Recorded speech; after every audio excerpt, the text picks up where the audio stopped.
Salve, salve, universo narrado! Chega mais, vamos estudar um cadinho, aquela aulinha marota, completíssima sobre impulso, quantidade de movimento e colisões, velho. Vamos descascar esse negócio inteiro de cabo a rabo. Chega mais!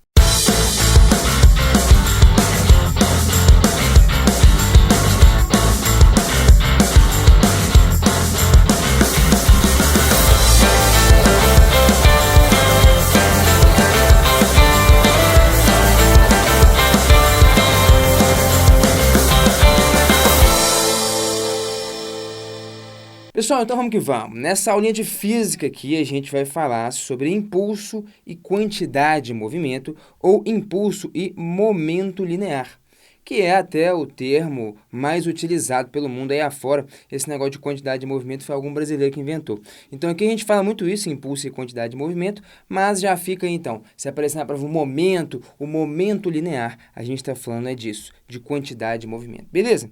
Essencialmente, o objetivo aqui vai ser a gente construir a teoria necessária para a gente conseguir falar sobre as colisões e até mesmo estudar uns casos de colisões que vai ser uma parada bem legal. Fica comigo até o final, que vai ser bem interessante. E lá no final eu tenho uma dica de uns exercícios bem legais para vocês fazerem e treinarem um pouco esse conteúdo. Bom, então a brincadeira aqui, pessoal, é a seguinte: eu dividi em algumas partes esse material. Lembrando, como é de praxe, se quiser baixar, vou deixar na descrição ou então o primeiro comentário fixado, se você quiser baixar esse texto com tudo que a gente anotou aqui. Bom, então é o seguinte, vamos falar primeiro sobre impulso e quantidade de movimento, ou impulso e momento linear. Então tá aqui, o impulso eu vou representar por essa letra I, beleza? E o momento linear por P. Também é comum, às vezes, utilizarem Q, de quantidade de movimento. É a mesma coisa, tá? O P e o Q é a mesma coisa. Então já fica atento no seguinte, eu vou destacar isso daqui a pouco, mas olha para você ver. Isso aqui são grandezas vetoriais. É isso que significa essa setinha aqui em cima. Então, por exemplo, diferente de trabalho e energia, que são grandezas escalares, a temperatura é uma grandeza escalar, o impulso e a quantidade de movimento são grandezas vetoriais, beleza? Ok. Vamos lá, vou começar trabalhando com o caso que você conhece aqui, para a gente construir uma coisa e definir essas grandezas, né? Então, essa primeira parte são algumas intuições que eu quero desenvolver com você. Dá uma olhada nisso aqui. Imagina que eu tenho um bloco de massa mzinho, beleza? Que está sendo empurrado com uma força F, a princípio constante, beleza? Ele começa com uma certa velocidade inicial, é empurrado, depois de um certo tempo t, então, essa força gera nele uma aceleração, podemos até colocar aqui, ó, essa força produz uma aceleração, beleza? Que faz, então, essa velocidade aumentar, beleza, o camarada chega ali com aquela velocidade. Então, eu vou até escrever isso que eu comentei com vocês aqui, ó, se o F é constante, então eu sei que uma força constante gera uma aceleração constante. Por quê? Uai, F é igual a ma, né? Se a força é constante, a aceleração é constante. Segunda lei de Newton. Demorou ou não? Beleza, então vai ficar assim a brincadeira, ó. Se o F é constante, isso significa então que o A é constante. Beleza? E se a aceleração é constante, você conhece esse movimento, é um movimento que a gente chama de uniformemente variado, né? Inclusive aqui, então, seria um movimento retilíneo uniformemente variado. Pode ser? Só para a gente partir, então, do pressuposto de algo que você conhece, que é um movimento uniformemente variado, para a gente construir umas ideias legais aqui. Bom, se liga só. Podemos escrever aqui, então, o seguinte, ó. Eu posso escrever, se o movimento é uniformemente variado, eu posso escrever que V é igual a V0 mais AT. Pode ser? Isso aqui é o que a gente chama de função horária da velocidade para o movimento uniformemente variado. Aí eu vou fazer o seguinte, assim, eu gostaria que aparecesse a força, que é algo que começou aparecendo aqui, né? Bom, para aparecer a força, é só aparecer aqui uma massa multiplicando essa aceleração, porque m vezes a é igual a força, F é igual a ma. Verdade, então eu vou pegar essa equação aqui, ó, e vou multiplicar os dois lados dela por m. Não é isso? Posso fazer qualquer coisa de um lado da equação, desse que eu faço também do outro. Quem andou assistindo as aulinhas de matemática do canal sabe bem o tipo de manipulação que a gente está fazendo aqui. Beleza, então vamos lá. Então, eu vou multiplicar por m aqui, por m aqui, por m aqui. Beleza, e aí já apareceu algo que eu estava interessado, que era justamente isso. O que vem a ser esse produto MA? Esse produto MA, ele é justamente a força F. Beleza? Que está, de fato, atuando naquele cara ali. Beleza, então como é que ficou essa equação? Eu posso escrevê-la assim, fica que m vezes v é igual a m vezes v0 mais f vezes t. Inclusive, eu posso escrever até ΔT. Por quê? O que seria ΔT? ΔT é um instante de tempo final menos um instante de tempo inicial. Só que o meu tempo inicial é quanto? É zero, né? Então, nesse caso aqui, o ΔT fica sendo simplesmente t, né? Então, eu posso substituir. Então, aqui, o T0 aqui, para esse caso, é zero. Então, se você preferir, a gente pode escrever assim. Então, no lugar de t, eu vou colocar ΔT. ΔT, então, é o tempo durante o qual essa força ficou atuando nesse indivíduo. Beleza, essa equação aqui ela recebe um nome importantíssimo, velho. Chama Teorema do Impulso. Mas assim, por enquanto, eu quero que você entenda o seguinte, a gente vai definir, vamos tentar ler essa equação de um jeito diferente aqui. Nós vamos definir umas grandezas a partir dela. Inclusive, na verdade, isso aqui é uma equação vetorial. Vou colocar os vetores aqui, ó. Vetor velocidade e vetor força. De modo geral, essa equação vale para um movimento uniformemente variado, qualquer que seja a direção, né? Como no nosso movimento aqui ele é retilíneo, então, enfim, não tem necessidade alguma de eu colocar o vetor velocidade, porque esses vetores estão sempre na mesma direção. Mas isso aqui é uma equação que vale vetorialmente. Essa primeira é, portanto, essa última que eu obtive a partir dela também o é. Perfeito. Olha como é que a gente pode escrever. Se você preferir, a gente poderia escrever assim, ó, que F vezes ΔT, isso é igual a M vezes V, aqui ó, M vezes V, menos M vezes V0. Olha só, pessoal, como é que a gente pode ler isso daqui? Porque, assim, a princípio é só essa equação, mas manipulada um pouquinho, reescrita um pouquinho. Olha que interessante, a gente dá um nome para essas coisas aqui, mas vê se você concorda comigo. A gente pode enxergar o seguinte, olha que legal. Olha para essa linha daqui. Eu posso imaginar o seguinte. Eu posso imaginar que existe uma propriedade que um corpo em movimento carrega. Essa propriedade está relacionada com o movimento dele. Está relacionada tanto com a massa quanto a velocidade. Essa propriedade é o que a gente chama de momento. Quantidade de movimento. Beleza? Então, assim, vê se você entende aqui como é que eu posso ler esse sistema sob essa ótica. Esse corpo possui uma certa propriedade que está relacionada ao movimento dele, e essa propriedade eu computo, eu calculo ela assim, é o produto da massa pela velocidade. Beleza, então esse cara tem essa propriedade inicial, m vezes v0. Ele tem massa, ele tem velocidade, ele tem algo que a gente chama de quantidade de movimento, ou de momento, que é o produto dessa massa por essa velocidade. Beleza? Tá, então esse cara tem essa propriedade inicial. E eu tô vendo que essa propriedade, que eu calculo por mv, que a gente vai batizar ela aqui já já e chamar ela de momento, de quantidade de movimento, essa propriedade está mudando. Porque se existe uma propriedade do corpo que eu calculo como sendo m vezes v, se a velocidade está mudando, essa propriedade está mudando. Então, à medida que o tempo passa, essa propriedade desse corpo, ela varia, que é o que acontece aqui. Verdade, ela varia. E o que faz essa propriedade variar é justamente isso. É uma força que fez essa propriedade variar e fez variar como? Por esse produto, F vezes ΔT.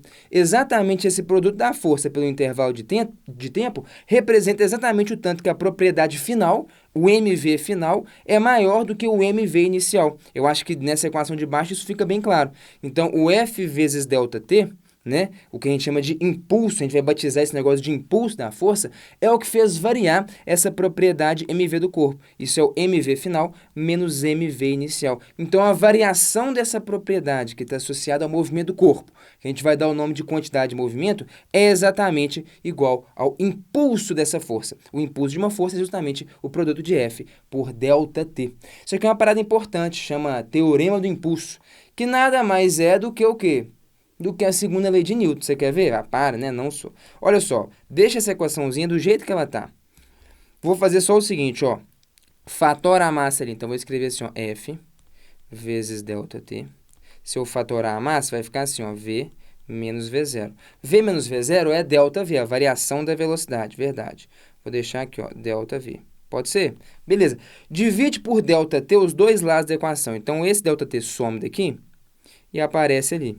Mas o que é isso aqui, velho? O tanto que a velocidade muda no tempo. O tanto que a velocidade muda no tempo é a aceleração. Então, peraí, F igual a ma. Ou seja, pessoal, o conteúdo físico disso aqui que a gente está colocando não é exatamente algo muito revolucionário, muito novo. Isso aqui é simplesmente a segunda lei de Newton, escrita de um jeito mais pomposo, mais sofisticado, com grandezas de nome difícil, momento linear, impulso. Mas, enfim, a gente acaba dando nome para essas grandezas porque tem uma aplicabilidade muito grande e tem um uso muito grande, como a gente vai ver para frente ao longo dessa aula. Então, assim, por enquanto, olha que interessante, eu quero te mostrar que a partir da segunda lei de Newton, F igual a ma, eu consigo, numa boa, obter isso aqui. Olha que interessante isso. Então, a princípio não tem nenhum conteúdo físico muito novo, mas eu queria te mostrar como que você pode ler um problema sobre essa nova ótica, sobre essa nova linguagem. Então, a gente vai escrever já já ali, mas isso aqui, essa equação, eu posso escrever assim, ó, o impulso é igual, então, a quantidade de movimento final menos a quantidade de movimento inicial. O que a gente vai chamar de quantidade de movimento vai ser justamente esse produto mv, ou seja, o impulso fica sendo igual à variação da quantidade de movimento. E essa equaçãozinha aqui até merece um destaque, porque, como eu disse, isso aqui recebe até um nome bonito, teorema do impulso, vai ser algo que a gente vai usar com uma certa frequência ao longo do nosso estudo. Então, guarda isso aqui, beleza? Então, isso aqui é uma equação que conecta essas coisas que a gente vai definir, que eu vou escrever isso já já aqui, tá? Na próxima página. Então, isso aqui é o chamado teorema do impulso. A gente vai voltar aqui nele para tentar entendê-lo melhor. Por enquanto, entenda que é só um jeito diferente de escrever a segunda lei de Newton. Beleza, então vamos definir essas coisas? Então, primeiro, o momento linear, P, ou a quantidade de movimento, Q, é a mesma coisa. Então, a gente define, a gente está criando, acabei de inventar essa grandeza, aí significa esses três tracinhos, estou definindo ela, vou dar um nome de batismo, né? Então, isso aqui é um momento importante na minha e na sua vida, porque estamos presenciando o batismo de uma grandeza física. Então, criei uma grandeza física que se chama momento linear, ou quantidade de movimento, batizei ela com esse nome e defini como sendo o seguinte: a quantidade de movimento de um corpo é igual ao produto da sua massa pelo seu vetor velocidade. Ah, legal. Então, presta atenção. Aqui o que entra é a velocidade enquanto um vetor. Por exemplo, quando a gente fala de energia cinética, é isso aqui, ó, meio de mv ao quadrado. O que entra aqui é só o valor da velocidade, o módulo da velocidade, e não o vetor velocidade como um todo. Então, acaba que a energia cinética é uma grandeza escalar. Ela não é um vetor. Para onde que aponta a energia cinética? Para lugar nenhum. Ela não é um vetor, não, beleza? Mas já a velocidade, apesar de ser um vetor, eu coloco ela aqui, então, apenas o seu módulo, beleza? Mas já aqui no momento, não. Aqui a gente coloca realmente o vetor velocidade. Então, a velocidade sendo um vetor, isso faz com que a quantidade de movimento seja também um vetor. Então, primeira observação nossa aqui, isso aqui é uma grandeza vetorial, beleza? Ah, então isso aqui é um vetor, né? Exatamente. Então gera algumas complicaçõezinhas a gente mexer com isso aqui, né? Com impulso e quantidade de movimento, justamente por se tratarem de vetores. Vetores tem que ficar atento para onde que aponta, decompõe aqui e ali. Trabalhar com vetor eu sei que não é a coisa mais fácil do mundo, mas, enfim, definir essas coisas desse jeito vai ser muito vantajoso e vai ter uma extensão de aplicabilidade enorme para a gente. Beleza, mas já fica atento, então, uma grandeza vetorial tem suas particularidades ao tratar ela, né? Beleza, e vamos falar da unidade de medida desse negócio aqui. Então, nós estamos batizando a grandeza. Qual que é a unidade de medida no SI, no Sistema Internacional? Bom, no Sistema Internacional de Unidades de Medida, massa a gente mede em quilograma, velocidade a gente mede em metro por segundo, beleza? Fechou, isso aqui é a unidade de medida da parada. Qual que é o nome que você recebe? Bom, não recebeu nenhum nome especial, não. É isso mesmo que a gente fala, quilograma, metro por segundo. O cara tem uma quantidade de movimento de 300 kg metro por segundo. É isso. Pô, que triste, hein? Também achei que isso aqui merecesse um nome especial, mas não foi o caso, né? Na hora do batismo lá, o escrivão não registrou isso daí. Beleza, então tá. E tem uma outra grandeza, então, que é o que a gente chama de impulso, que é o F vezes ΔT, aqui, ó. Isso aqui, F vezes ΔT. Estamos batizando esse treco aqui e chamando esse trem de impulso. Mais um momento importante da sua vida, onde está aqui presenciando o batismo de uma grandeza física. Eu estou inventando um nome para um negócio, velho. Esse negócio é o produto de uma força vezes o intervalo de tempo no qual essa força ficou atuando um cara. E o nome que eu inventei para esse treco é impulso, beleza? Tá bom. Isso aqui, então, eu vou só copiar ali, na verdade, ó, aqueles dois tópicos ali, beleza? O impulso também é uma grandeza vetorial, o que está bem claro aqui, ó, aonde? Presta atenção, hein? O impulso também é uma grandeza vetorial, então fica atento. Na setinha aqui, né? Então, é o vetor força que entra aqui. Então, o impulso é um vetor que aponta na mesma direção e sentido do vetor força, beleza? Mesma coisa aqui. O momento é um vetor que aponta na mesma direção e sentido do vetor velocidade. Então, enfim, se eu tenho uma partícula aqui, ó, que está se movendo nessa direção e sentido, se quer a velocidade dela, eu posso falar que ela tem momento, ela tem quantidade de movimento e o vetor quantidade de movimento dela está aqui, ó. Aponta na mesma direção e sentido do vetor velocidade. Ele pode ser maior ou menor porque vai depender do valor da massa. Se a massa for 1, inclusive, então o P fica igual a 1 vezes V, então, inclusive, o vetor quantidade de movimento teria o mesmo tamanho, né? O mesmo módulo que o vetor velocidade. Beleza, então vamos lá. O impulso, então, é um vetor que aponta na mesma direção e sentido que a força. Perfeito. Por que a unidade tem que ser a mesma? Bom, a unidade tem que ser a mesma porque essas duas coisas estão sendo relacionadas numa equação. Se eu estou falando que o impulso é igual à variação na quantidade de movimento, essas coisas têm que ter a mesma unidade de medida. É ou não é? Olha para essa expressão. O impulso é igual à quantidade de movimento final menos inicial. Uai, então, para que uma equação física faça sentido, todos os seus membros têm que ter a mesma unidade de medida. Se isso aqui é metro, isso aqui é metro, isso aqui é metro. Não tem como isso aqui ser quilograma e isso aqui ser metro. Quanto que é 3 metros menos 8 quilos? Essa conta não tem como você fazer, né? Então, enfim, de cara eu já desconfio que, com certeza, o tal do impulso tem que ter a mesma unidade de medida do momento, já que eles estão relacionados numa equação física. É ou não é? Para pensar nisso. Aquela velha historinha de não somar banana com laranja, né? Você tem 7 bananas mais 8 laranjas. Quanto que é? 7 bananas mais 8 laranja, né, velho? Enfim. Beleza. Se você quiser, inclusive, visualizar, você pode olhar. Mas aqui tá aparecendo que... Aqui, ó. Ou... Vou até escrever um complemento aqui. Newton vezes segundo. Porque se você for olhar para essa equação, dá a entender que a unidade do impulso é força, que é Newton, vezes tempo, que é segundo. Tudo isso no SI, Sistema Internacional. Por que não é Newton ou segundo? Não é tanto faz, é a mesma coisa. Isso aqui, ó, é igual a isso aqui. Quer ver só? Então, olha só. Newton vezes segundo. O que é Newton? Newton é força. Mais força, F, é igual a MA. Então, o Newton é quilograma vezes metro por segundo ao quadrado. Quilograma vezes metro por segundo ao quadrado. Isso tudo aqui, ó, vezes segundo. Perfeito? Beleza. O que rolou? Tei. O que deu aqui, ó? Quilograma vezes metro por segundo. De fato, então é uma coisa, né? É isso. Tanto faz. Essas duas coisas são iguais, acabamos de provar. Newton vezes segundo e quilograma metro por segundo é a mesma coisa. Tranquilo, então tá. Então a gente batizou essas duas grandezas, impulso e quantidade de movimento, e voltemos aqui então ao chamado teorema do impulso, que fala que o impulso é o que faz variar o momento linear de um corpo, ou a quantidade de movimento no corpo. Então, impulso é quantidade de movimento. Impulso é o jeito, é a forma por meio da qual uma força pode injetar ou retirar momento de um sistema, beleza? Aumentar ou diminuir a quantidade de movimento do sistema. Então, é isso que está acontecendo aqui, ó. Vamos parar para analisar agora esse problema sob essa ótica. Esse carinha aqui, ó, ele tem uma quantidade de movimento inicial, que é o produto da sua massa pela sua velocidade, beleza? E ele vem aqui, ó, e ganha a quantidade de movimento. A quantidade de movimento dele aqui aumentou. Eu não é, mas peraí. Por essa equação, pelo teorema do impulso, se a quantidade de movimento dele variou, é porque houve alguma força que realizou um impulso. E houve de fato.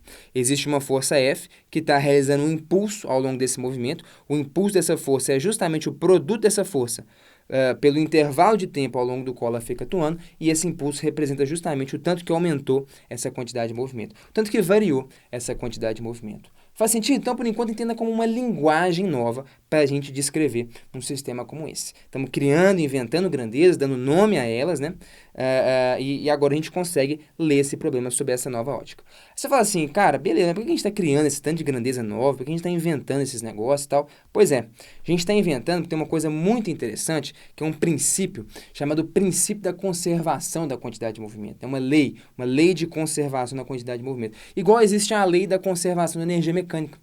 E isso é muito interessante e muito útil para a gente, para resolver problemas, como a gente bem sabe. Então, a gente estuda aquilo essencialmente por conta de um caso aqui que a gente vai ver, né? De uma circunstância na qual a quantidade de movimento pode se conservar, né? E isso é muito interessante para a gente. E é onde a gente vai chegar aqui, então, nessa aula daqui a pouco, quando a gente for falar de colisões. Presta atenção aqui, então. Conservação da quantidade de movimento é isso que interessa para ele. Então, conservação da QDM, beleza? E a terceira lei de Newton. Você vai ver que, no fundo, como eu te mostrei, você está atento, isso aqui é simplesmente a segunda lei de Newton. E o princípio de conservação vai ser simplesmente a terceira lei de Newton. Então, a gente simplesmente está maquiando a segunda e a terceira lei de Newton. Então, para quem entendeu leis de Newton bem, velho, isso aqui é moleza. Porque, realmente, o teorema do impulso é apenas a segunda lei de Newton, escrita de um jeito um pouquinho mais maquiado. A gente dá uns nomes mais sofisticados para as coisas. E o que a gente vai ver é que o princípio da conservação da quantidade de movimento é exatamente uma consequência da terceira lei. Então, isso aqui é a lei de Newton, escrito com uma linguagem um pouquinho diferente. Tranquilo? Beleza, presta atenção nisso aqui, ó. Olha o que eu vou fazer, pessoal. Eu vou estudar, então, dois corpos que vão colidir um com o outro. Beleza? Então, olha só. Eu tenho o corpo B, que está se deslocando com uma velocidade de VB para a direita, e o corpo A, que está se aproximando do B. Então, vou até aumentar aqui, ó, esse vetor velocidade. Então, o A está mais rápido. Se o A está mais rápido, eventualmente ele vai alcançar o B e vai rolar uma colisão. Pode ser? Beleza, então vamos dizer assim, ó, o A ele tem uma quantidade de movimento inicial, que seria o quê? Quantidade de movimento inicial do A. Seria o produto da sua massa pela sua velocidade. É um vetor que aponta na mesma direção e sentido do que o seu vetor velocidade. Pode ser? Beleza. Tá bom. E o B, ele tem aqui, então, ó, uma quantidade de movimento também. Vou colocar aqui assim, ó, PB. Beleza? Que é um vetor que aponta na mesma direção e sentido da sua velocidade. Esse vetor obtém como? Multiplicando a massa do B pela sua velocidade. Pode ser? E aí eu posso definir uma coisa aqui, pessoal, que é a quantidade de movimento aqui, ó, do sistema. O que seria a quantidade de movimento do sistema? Seria eu somar esses dois caras aqui. Se eu somo esses dois caras aqui, deixa eu desenhar aqui então, ó, eu vou ter esse camarada aqui, ó. Então, digamos que eu peguei aqui, ó, e somei esses dois vetores. Então, eu somei o vetor azul, o vetor verde e eu obtive esse outro vetor maiorzão aqui, que é um vetorzinho roxo, que ele tem a soma do tamanho desse cara com o tamanho desse cara. Pode ser? Vou, inclusive, desenhar aqui só para você enxergar bonitinho o que eu estou querendo te dizer. Ó. Deixa eu desmanchar um pouquinho o tamanho desse cara, que eu acho que ele está muito grande para os nossos propósitos ali. Então, basicamente, aqui, ó, aquele vetor roxo, ele é exatamente aqui, ó, esse vetor azul, que é a quantidade de movimento do A, somado com o vetor verde. Pode ser? Aqui, ó, deixa eu colocar aí lá. Somado com o vetor verde. Você fala, deu pau, tá um pouquinho menor. Não, beleza, a gente corrige isso aqui, isso aqui é mole para nós. Aqui, ó, se liga. Então, esse aqui é a quantidade de movimento inicial desse sistema. Pode ser? Então, tá aqui, ó. Seria esse roxinho aqui, ó. Vamos ver. Beleza, então tá aqui. Pode ser ou não? Então tá aqui. Beleza, turma. Foi. P0. Tá comigo aí? Então tá aí. Somei a quantidade de movimento do A, somei a quantidade de movimento do B, que são esses dois vetores, e obtive esse vetor maiorzão. Beleza. Só que aí é o que eu falei para vocês, ó, esses camaradas aí, então, eles vão colidir. Aí presta muita atenção. O que é isso aqui antes? Isso aqui eu estou desenhando como que é o sistema antes do choque, antes do A dar uma cacetada no B ali. Beleza. Vamos desenhar como que é esse sistema durante o choque. Olha que interessante, pessoal. Deixa eu pegar aqui, ó, a quantidade de movimento do A. A quantidade de movimento do A está aqui. Vou pegar também a quantidade de movimento do B. Cara, olha o que vai acontecer durante o choque. Então, esses caras estão batendo um no outro, beleza? Tá rolando choque, mas não devia estar em contato? Sim, eu não vou desenhar eles em contato, só porque senão vai ficar muito confuso o meu desenho. Mas imagina que o azul tá vindo batendo no verde. Pode ser? Presta muita atenção nisso aqui. Olha o que vai acontecer, bicho. O que vai acontecer é o seguinte. O azul vai vir e vai bater no verde. Então, ele vai realizar aqui, ó, uma certa força nele. Só que pela terceira lei de Newton, vou colocar até assim, ó, F. Se o azul empurra o verde para frente, o verde devolve esse empurrão no azul para trás. Você concorda? Verdade. Então, aqui, ó, pela terceira lei de Newton, ação e reação, presta muita atenção no papel fundamental que a terceira lei de Newton ocupa aqui. Pela terceira lei de Newton, esses caras trocam forças iguais e opostas. Mas peraí, se eles trocam forças iguais e opostas, eu posso dizer que eles trocam impulsos iguais e contrários. Por quê? Pega essa força, multiplica pelo tempo. Essa força multiplicada pelo tempo é o impulso que o cara verde recebeu do azul.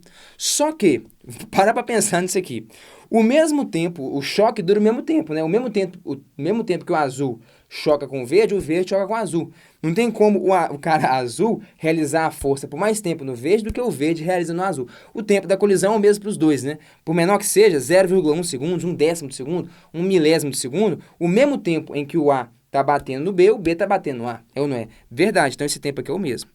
Então eu posso falar que esses caras trocam impulsos iguais e contrários. Só que, olha que interessante, o impulso é o que faz variar o que, bicho? A quantidade de movimento.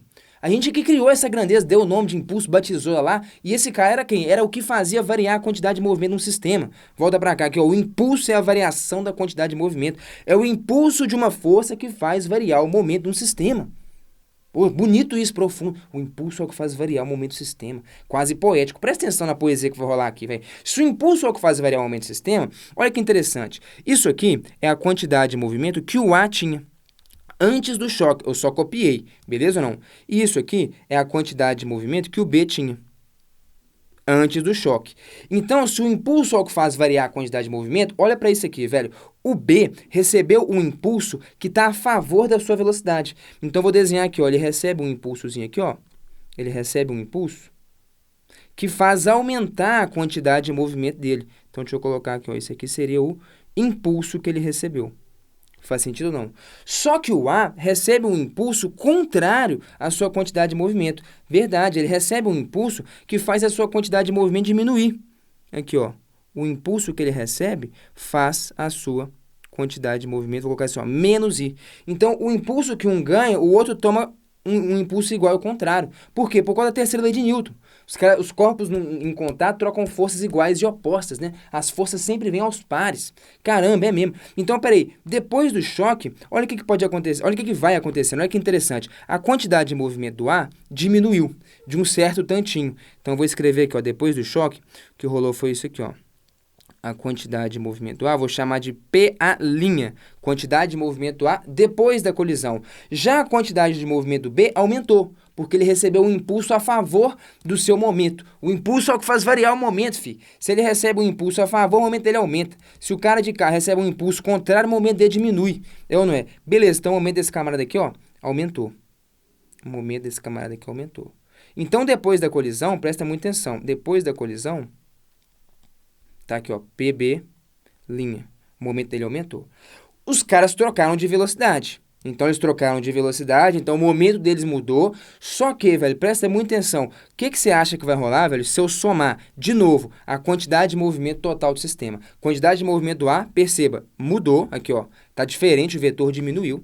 Mas eu vou somar a quantidade de movimento do A com a quantidade de movimento do B. O que você acha que vai rolar? Bicho, se você entendeu em detalhes e vier acompanhando o que eu estou falando aqui, você percebeu que o tanto de quantidade de movimento que o B ganhou, velho, é exatamente igual ao tanto de quantidade de movimento que o A perdeu. Se um ganhou o tanto que o outro perdeu, então, no final das contas, não teve variação da quantidade de movimento do sistema como um todo. Se eu somar de novo quantidade de movimento do A e quantidade de movimento do B, vai ter que dar exatamente a mesma coisa que estava dando antes. Olha só que interessante. Vai ter que dar exatamente um vetor do mesmo tamanho. Então, eu vou colocar aqui, ó, se eu somar a quantidade de movimento, aqui, ó, do A, que é um vetorzinho aqui agora menor, com o B, que é um vetorzinho aqui agora maior, verde, se eu somar esses dois caras, isso aqui vai me dar uma quantidade de movimento, vai ser esse vetor compridão aqui, ó, que eu estou chamando aqui, ó, de quantidade de movimento final, beleza? E do sistema, né? E a quantidade de movimento final do sistema seria justamente essa soma das quantidades de movimentos dos dois elementos que compõem o sistema, que nesses casos são os blocos A e B. E olha que interessante, se você for comparar aqui então, velho, se você for comparar esse cara com aquele, vamos copiar isso aqui, você vai ver que é exatamente o mesmo, cara. Então, aqui, ó, colar, aqui, ó. Tá vendo? Esse vetor aqui, deixa eu ver onde que eu coloco, vou colocar ele aqui. Pode ser? Beleza, vou copiar esse aqui pra cima, ó. Isso. Se liga só, velho, olha pelo desenho aqui, velho. Acompanha o desenho da parada aqui, ó. Você tá vendo?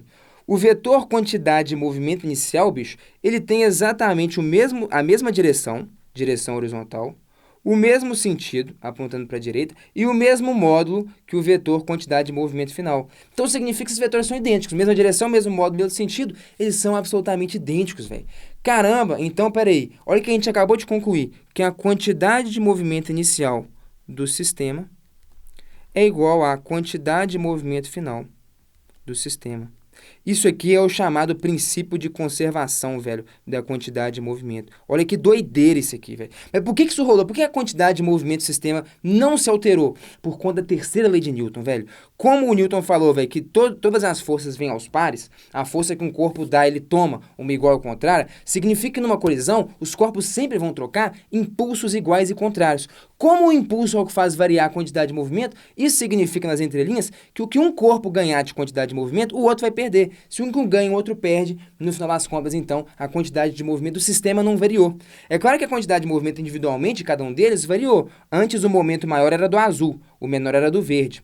Agora, o maior é do verde, o menor é do azul. Então, a quantidade de movimento de cada cara mudou sim, mas a do sistema não, porque o que um ganhou, o outro perdeu. Então, essas coisas se compensam, de modo que a quantidade de movimento do sistema não se altera. Isso é a lei da conservação da quantidade de movimento, o princípio da conservação da quantidade de movimento, quando a gente está estudando, então, uma colisão de dois corpos. Então, o que esse princípio fala? Lê aqui. Em um sistema isolado de forças externas, a quantidade de movimento total do sistema se conserva, uma lei de conservação. Isso aqui é excelente para a física. Por que essa lei de conservação é excelente para a física, velho? Você está estudando um movimento muito doido, um sistema maluco lá, um tanto de coisa tá acontecendo, um corpo bate no outro, forças acontecem, tudo tá mudando. Você tem que se apegar ao quê, velho? Você tem que se apegar ao que não muda. Ao que está constante, pô. Por isso que a gente estuda trabalho e energia, velho, porque existe uma lei de conservação, um princípio de conservação que você consegue extrair disso aí, velho. É o princípio de conservação da energia mecânica. Então você tem um sistema muito doido, várias coisas acontecendo, o corpo sobe uma rampa, cai de uma rampa, bate no outro, um tanto de parada maluca acontece. Pra você estudar um sistema desse, o que é interessante? Você se apegar em algo que não está mudando.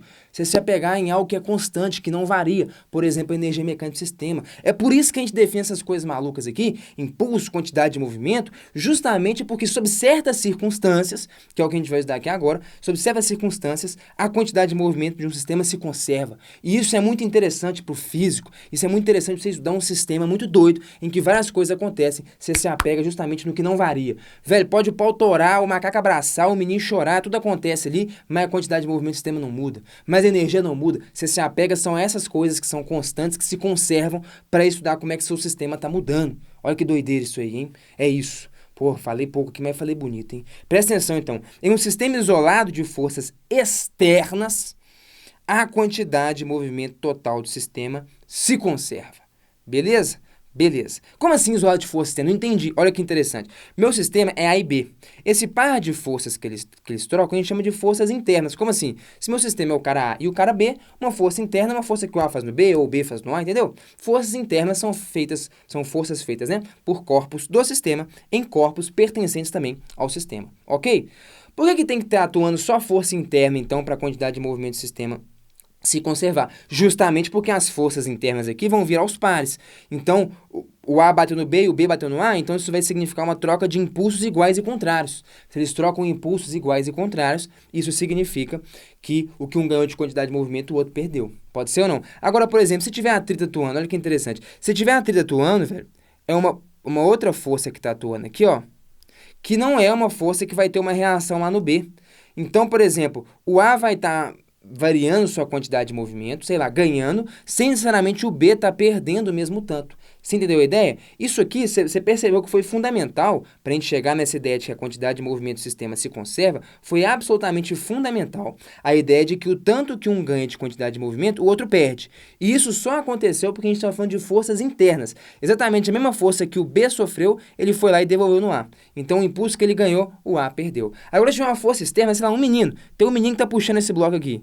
Então ele vai gerar um impulso extra nesse cara A e não vai ter um impulso igual ao contrário no cara B. Por quê? Porque isso aqui é uma força de um agente externo. É um menino, ele não faz parte do sistema. Quem que é meu sistema? Bloco A e B. Então vem um agente externo ao sistema fazendo uma força. Se esse agente externo ao sistema faz uma força, essa força está gerando um impulso nesse cara. Não necessariamente eu vou ter um impulso igual ao contrário no outro cara, então eu vou estar variando o momento total do sistema. Entendeu a ideia? Então a gente fala que, mesmo jeito que para a condição, né, para que haja conservação de energia mecânica, é o quê? Só podem estar atuando forças conservativas.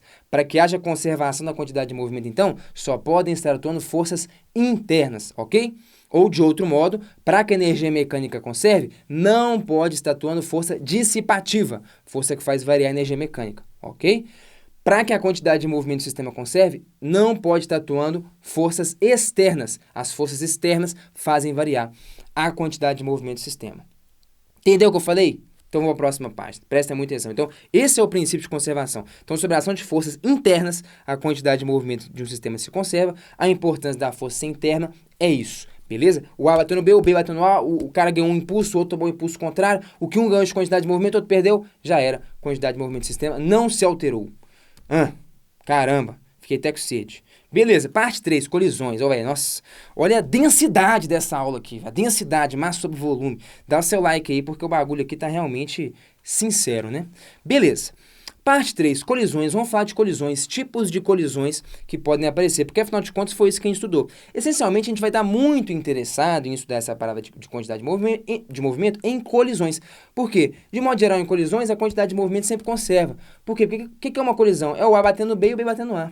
Então, logo antes do choque e logo depois, a quantidade de movimento não pode mudar. Porque a única coisa que atuou numa colisão foi o quê? força interna. É um batendo no outro, o outro batendo um. Ah, tá. Então, de modo geral, a gente vai estar muito interessado em aplicar essa dinâmica que a gente está vendo aqui no estudo de corpos colidindo, porque numa colisão é só a força interna atuando, vai haver a conservação da tal da quantidade de movimento. Pode ser ou não? Ah, entendi. Por isso que a gente usa colisões, né? Exato. Então, vamos lá. A gente classifica, pessoal, essencialmente a gente tem 3 tipos de colisão. A colisão elástica ou perfeitamente elástica, a colisão parcialmente elástica e a colisão totalmente inelástica, ok? De modo geral, então, a gente vai estar interessado em saber o que acontece com a energia e com a quantidade de movimento em cada uma dessas colisões. Então, aqui, ó. Já vou até escrever, então, ó. A quantidade de movimento, Ctrl+C, Ctrl+V, conserva nos 3, porque é o que a gente acabou de falar. Numa colisão, pessoal, não tem como, né? A única coisa que atuou num choque foi força interna. Então, realmente, a quantidade de movimento vai conservar nos 3. Olha que interessante. Então, vai ser muito importante pra gente. Quase todo problema que tiver 2 corpos colidindo, pode saber que você vai ter que usar isso aqui, quantidade de movimento, e vai usar justamente a ideia de que a quantidade de movimento se conserva, ok? A colisão que a gente chama de perfeitamente elástica é aquela colisão onde a energia cinética, no caso, também se conserva. Quando eu estou escrevendo energia ali em cima, estou falando de energia cinética. Então, tem 2 corpos com velocidades, com energia cinética, eles se chocam. De modo geral, vai ter uma perda. Que perda? Aqui, ó. Aqui, ó. Numa colisão, velho, você vai escutar, por exemplo, som. Mas onda sonora carrega energia, então o sistema tem que ter perdido algum tanto de energia cinética para que isso aconteça. Vai ter também, às vezes, aquecimento. Numa colisão pode ser que atritou ali, velho, e os corpos se aqueceram um pouco depois do choque, né? Então, peraí, também tem perda de energia cinética nisso. Deformação, um corpo bateu no outro, estragou todo, deformou. Você precisa de energia para causar essa deformação. Então, enfim, de modo geral, numa colisão, a energia, você vai ter várias formas de você perder energia cinética, né? Mas existe esse caso ideal, onde a gente fala que a energia cinética conserva. Então, é uma colisão que a gente chama de perfeitamente elástica, beleza? Existe a colisão parcialmente elástica, onde a energia cinética não conserva, beleza? Então, você tem perda, ok? E existe a totalmente inelástica, vou escrever aqui, velho, de maiúsculo. Não conserva também. Qual que é a diferença de não conservar minúsculo e maiúsculo? Só para você lembrar aqui, velho, que isso aqui não só a energia não conserva, como esse aqui é o tipo de colisão onde você tem mais perda de energia. É onde há mais perda. Então, aqui a energia conserva, aqui ela não conserva, e essa inelástica aqui, velho, ela é onde você mais perde energia. Tudo bem? Você fala, tá, mas qual que é a diferença da parcialmente elástica para a totalmente inelástica? A totalmente inelástica, pessoal, ela é isso aqui, ó. Ela é um caso bem particular, onde os corpos se movem juntos após o choque. Dá para a gente classificar também essas colisões aí, essas diferentes colisões, em termos de uma grandeza que a gente chama de coeficiente de restituição. Mas eu não vou chegar a falar isso aqui nessa aula não, porque eu não acho que é tão relevante, beleza? Então os corpos se movem juntos após o choque. Como assim se movem juntos após o choque? Calma, só. A gente vai fazer uns exemplos já já. Você está muito ansioso, está muito ansiosa. Os corpos se movem juntos após o choque. É tipo assim, diferente disso aqui, tá? Do desenho que a gente fez, que um cara bateu no outro, tum, e cada um saiu com uma velocidade. Se os corpos se movem juntos, é tipo um carro, tá parado aqui, ó, vem um caminhão, pô, bate dele e sai arrastando ele. Eles saem se movendo juntos, com a mesma velocidade, né? Como se fossem um único corpo. Ah, entendi. Então podemos escrever assim, ó, que a velocidade de afastamento dos corpos, após o choque, né? Ela é igual a 0. Então, depois de um choque, normalmente os corpos vão se afastar. Então, antes do choque, volta aqui, ó, eles estão se aproximando, o A está se aproximando do B para colidir com ele, mas depois do choque, o B tem maior velocidade, está se afastando do A. É ou não é? A colisão totalmente inelástica é quando, na verdade, os caras não se afastam depois do choque, eles estão andando juntos. A velocidade de afastamento é 0, ok? Isso é o que a gente chama de colisão inelástica. Beleza. Você fala assim, bicho, tudo bem, vamos lá, como é que esse negócio aí, como é que a gente trabalha com isso na prática? Beleza, presta muita atenção, olha aqui. Vamos fazer 2 exemplos, que é a totalmente elástica, ou perfeitamente elástica, e a perfeitamente inelástica, que no fundo são realmente as que mais vão aparecer nas provas. Vou deixar até um asterisco aqui, ó. Essas duas são as que mais aparecem. Essa aqui, normalmente, a gente precisa mexer com o tal coeficiente de restituição, que eu não vou chegar a colocar aqui, senão acho que a aula vai ficar muito longa. Beleza, o que é uma colisão perfeitamente elástica? Me conta aí. Vamos lá, vamos fazer um exercício. O que é o exercício? Ele te deu 2 caras com essas massas aí e tal, não tem atrito nem nada na jogada. Eu estou te falando que esse bloquinho azul está se aproximando do vermelho com uma velocidade de 3 metros por segundo, enquanto o vermelho está inicialmente parado. Pode ser? Te contei isso. Você fala, beleza, minha pergunta é, depois do choque, como é que eles vão se mover? Resolva esse sistema, ou seja, descreva para mim o que vai rolar depois da colisão. Pode ser ou não? Você fala, beleza, velho, entendi o que você quer. Então tá aqui, o mesmo desenho de antes. Isso aqui seria então a situação antes da colisão, ok? E eu quero saber exatamente o que vai rolar depois da colisão. Aí você me fala assim, cara, várias coisas podem acontecer, né? Tipo assim, ó, vamos lá. Provavelmente o que eu imagino que deve acontecer de cara, não deve ter muita treta em relação a isso, é o seguinte, chamar esse cara de, sei lá, V2. Esse cara deve ir para frente, até que ele tá parado, o azul vem embalado ali de trás, pum, ele vai ganhar velocidade para frente, vai ganhar momento para frente. Beleza. Agora, por exemplo, pode ser, você pode pensar o seguinte, será que o cara azul vai continuar indo para frente? Porque dependendo, pode ser que tem um cara parado aqui, ó, ele bate no cara e pum, volta para trás, é ou não é? Ah, pode ser. Ou pode ser que ele bate e continua indo pro mesmo lado. Ixi, o que vai acontecer? Não quebra muita cabeça com isso não, só. Chuta qualquer valor, chuta qualquer direção. Valor não, desculpa, direção. Por quê? Porque você vai resolver o seu sistema, se você achar uma velocidade negativa, é porque você acertou o valor dela, mas ela tem um sentido contrário ao que você escolheu. Então, por exemplo, você não precisa ficar quebrando muita cabeça. Você chega e coloca o seguinte, velho, eu vou fingir que esse cara vai voltar. Sei lá o que vai acontecer. Com que velocidade? V1. Então tá aqui, V1, esse cara, V2, esse cara. Se você resolver o seu problema e no final você achar que o V1 é menos 3 metros por segundo, é porque vale 3 metros por segundo, esse menos é dizendo assim, cara, você errou. O cara, na verdade, vai para a direita. Tranquilinho? Então, você não precisa quebrar muita cabeça com isso, não. O próprio resultado da sua equação vai te contar o que está rolando. Fechou? É só te lembrar de uma coisa. Já deu like no vídeo aí, velho? Putz, olha o valor desse conteúdo aqui, velho. Uma aulinha completa dessa aqui de quantidade de movimento, você não acha por aí na internet, não, hein? Galera, então beleza. Vamos lá. O que você tem? Olha que interessante. Você tem duas incógnitas, que é V1 e V2. Para duas incógnitas, você vai precisar de duas equações. O que você sabe? De imediato, você sabe que vai rolar isso aqui, ó. A quantidade de movimento inicial é igual à quantidade de movimento final. Então, é a conservação da quantidade de movimento. Como está tudo se movendo na horizontal, eu nem preciso ficar tão preocupado com o caráter vetorial. Vamos lá, o que seria a quantidade de movimento final? Esse cara aqui está parado, então a quantidade de movimento dele é zero, e esse cara aqui tem quantidade de movimento. Vamos só tomar um cuidado, que é o seguinte, como a quantidade de movimento é uma grandeza vetorial, eu preciso adotar um sentido para ser o positivo. Então, vamos dizer que é positivo para a direita. Todo mundo que tem velocidade para a direita tem velocidade positiva. Então, por exemplo, a desse cara seria negativo, ok? Beleza. Do jeito que eu achei aqui. Perfeito. Então, vamos lá. Então, vamos escrever aqui, ó, a quantidade de movimento inicial, ela é o quê? Ela é a massa desse cara, que é 4, vezes a velocidade dele, que é 3. mv, né? Quantidade de movimento é mv.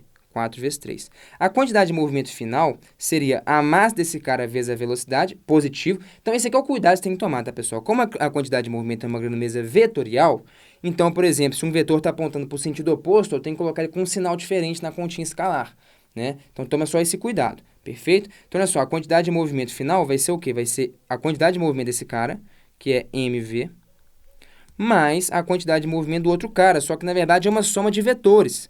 Se é uma soma de vetores, se um vetor está para a direita e o outro está para a esquerda, essa soma de vetores vai te dar uma subtração algébrica, uma subtração dos módulos. Isso significa, se você quiser entender, porque esse cara vai entrar negativo. Então vamos lá, a quantidade de movimento dele é m vezes v, beleza? Em que o v dele entrou negativo na conta. O que dá para você fazer aqui é cortar esse tanto de 4 aqui, e aí você obteve uma equação que é o seguinte, ó, v2 menos V1 é igual a 3. Você falava, pô, massa, velho. Achei uma equação aí que relaciona V2 e V1. Mas peraí, são duas incógnitas, eu preciso de mais uma equação. Pois é, a segunda equação, pessoal, vai estar relacionada com a energia. E no caso, como essa aqui é uma colisão perfeitamente elástica, a energia cinética conserva. Ah, beleza, então eu vou falar que a energia cinética antes do choque é igual à energia cinética, depois do choque. Energia cinética inicial é igual à energia cinética final. Então, vamos lá. Então, eu vou ter meio de m vezes v0 ao quadrado, que é 3 ao quadrado. Isso é energia cinética antes, beleza? Porque esse cara, como ele está parado, ele não tem energia cinética. Depois do choque, como que é a energia cinética? Aí lembra que para a energia não faz diferença se a velocidade está para cima, para baixo, para um lado, para o outro. Energia cinética é uma grandeza escalar. O caráter vetorial da velocidade já não interessa mais para a gente. Então, a energia cinética final é a desse camarada mais desse camarada. Pode ser? Então, vou colocar ali, ó. Então, vai ser meio de m, v2 ao quadrado, energia cinética do cara vermelho, mais a do cara azul. Meio de m, v1 ao quadrado. Nesse caso aqui, pessoal, todo mundo tem a mesma massa, que é 4 quilos. Não precisa nem substituir, vai cortar em todo mundo. Esse meio também vai cortar em todo mundo. Aparece em geral ali, né? Perfeito, então ficou assim nossa conta. Ficou que 3 ao quadrado, 9, é igual a v2 quadrado mais v1 quadrado. Pode ser? Beleza, então v2 ao quadrado mais V1 ao quadrado é igual a 9. Tranquilo? Só subir com os fatores de meio ali. Você fala, bom, achei uma outra equação que relaciona V1 e V2. Então, deixa eu te contar, a física já acabou. Você achou as duas equações que relacionam os vetores, os valores das velocidades V1 e V2. Física já morreu aqui. Agora, você dá um jeito de resolver esse sistema. Você fala, meu Deus do céu, esse trem aqui vai ficar meio cabuloso, né? Olha o que você pode fazer. Pega a equação 1 e eleva ela ao quadrado. Então, você vai ter aqui, ó, V2 menos V1 ao quadrado é igual a 3 ao quadrado. Pode ser? Então, vamos lá. Se eu levar ela ao quadrado, vou até escrever ela aqui, então, ó. Então, vamos lá. Equação 1 elevado ao quadrado. Então, a gente vai ter aqui V2 eleva ao quadrado os dois lados, claro. V2 menos V1 ao quadrado é igual a 3 ao quadrado. Isso aqui é um produto notável, né, pessoal? Que é o quadrado do primeiro menos 2 vezes o primeiro vezes o segundo, mais o quadrado do segundo. Isso aí é igual a 9. Perfeito. Então, agora eu posso pegar, copia essa equação aqui, fazendo favor. Então, você vai ter que V2 quadrado menos 2 V2 V1 mais V1 ao quadrado é igual a 9.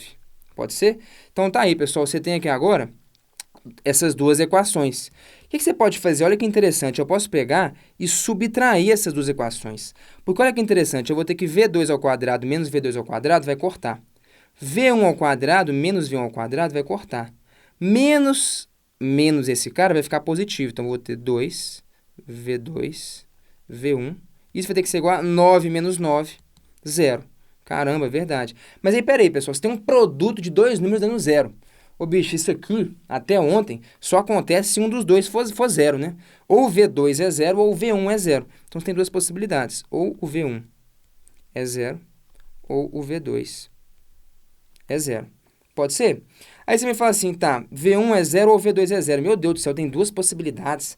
Como é que eu vou descobrir o que vai acontecer se tem duas possibilidades? Para pensar, pessoal, qual que é a possibilidade? O V2 é esse cara. Depois do choque, tem como ele continuar parado? Os caras têm a mesma massa, o cara azul vai vir por trás dele, tem como um cara de mesma massa que esse, que estava parado, o outro bater e ia ficar parado?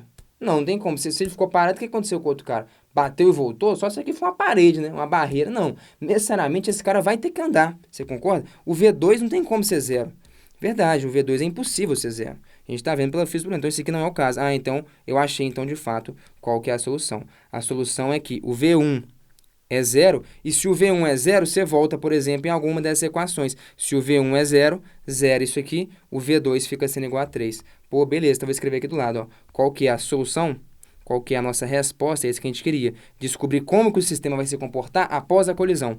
Então, o V1 vale zero e o V2 deu 3 positivo. 3 metros por segundo. Então, deixa eu até grifar aqui, então, guarda isso aqui. Isso aqui é a nossa resposta. Volta para lá e vamos interpretar o que aconteceu. Então, peraí, V1 igual a zero. Significa que depois do choque, esse cara fica parado. Ó, interessante. Então, deixa eu colocar aqui, ó, o V1 fica sendo zero. E depois o outro cara, o V2, fica sendo 3 metros por segundo. 3 metros por segundo. Olha o que aconteceu, que interessante, pessoal. Os caras trocaram de velocidade. O que tinha uma velocidade de 3 passou a velocidade de 3 para o outro. E o que tinha a velocidade de 0 passou a velocidade de 0 para o outro. Então, era esse parado e esse aqui vindo a 3 metros por segundo. Depois do choque, tum, esse aqui vai a 3, esse aqui fica parado. Faz sentido ou não? É isso que rolou. Isso, na verdade, pessoal, sempre acontece quando você tem uma colisão perfeitamente elástica entre massas iguais, que é exatamente o que acontece no pêndulo de Newton, beleza? Então, na colisão perfeitamente elástica, em que os dois caras têm massa iguais, não é sempre que isso acontece, tá? Quando os dois caras têm massa iguais, isso rola. Eles trocam de vetor velocidade. Às vezes, vale a pena você guardar isso para usar numa prova, né? Porque olha o tanto de conta que deu. Deu algumas continhas, não foi a coisa mais difícil do mundo, mas deu algumas continhas para a gente resolver esse sistema. Se você bate o olho nisso aqui, o aluno está calibrado, bem estudado, bate o olho nisso aqui, ele lembra, peraí, colisão perfeitamente elástica entre massas iguais, eles vão trocar de vetor velocidade. O cara que estava parado pega a velocidade de 3, o cara que tinha a velocidade de 3 fica parado. Então, o sistema, depois do choque, vai se comportar exatamente dessa maneira que a gente desenhou. Então, um resultado talvez importante você guardar. Colisão perfeitamente elástica entre massas iguais. As partículas trocam de vetor velocidade. Isso aí acontece. Tranquilinho? Beleza, então esse foi o nosso primeiro exemplo. Então, você vê que a gente usa, então, a ideia da conservação da quantidade de movimento associada, às vezes, ali com a ideia da energia para conseguir as duas equações que vão nos dar as duas incógnitas para a gente resolver esse problema. Beleza? Perfeito. Então, vamos lá. Mais uma. Vamos fazer agora uma colisão totalmente inelástica. Pode ser? totalmente inelástica. Então, antes da colisão, o que rola é isso. Mesmo caso de antes, tá? Então, o carinha está parado, o outro carinha de mesma massa tem velocidade de 3 metros por segundo. O que significa a colisão ser inelástica, pessoal? Que o cara azul vai bater e vai sair o quê? Arrastando o cara vermelho. Os dois caras, então, eles vão estar andando juntos, como se fossem um único corpo. Então, inclusive, dá para você imaginar isso. Dá para você imaginar que juntou o bloco de 4 com o outro de 4, bom, virou uma única coisa de 8 kg de massa, e essa coisa aí é o que você quer saber, a velocidade com que esse negócio aí sai. Ah, beleza. Então, você pode muito bem imaginar isso, tá? Funciona legal. Então, porque não é isso? Afinal de contas, é isso que rola, vou chamar aqui de VF. É isso que rola numa colisão totalmente inelástica. Os corpos se movem juntos, eles não se afastam um do outro, eles grudaram no outro ali.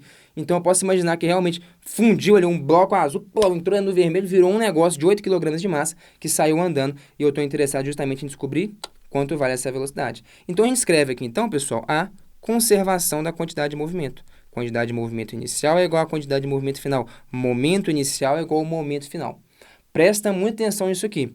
Tá, aqui é um vetor, não tem muito segredo. Então, a quantidade de movimento inicial é um vetor que aponta para a direita. A quantidade de movimento final é um vetor que aponta para a direita também. Então, a quantidade de movimento inicial, massa vezes velocidade. Então, vai ser 4 vezes 3. Vamos colocar aqui, ó, massa vezes velocidade. Seria 4, né?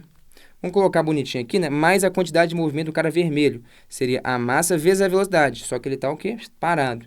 Então, no fundo, ele não tem quantidade de movimento.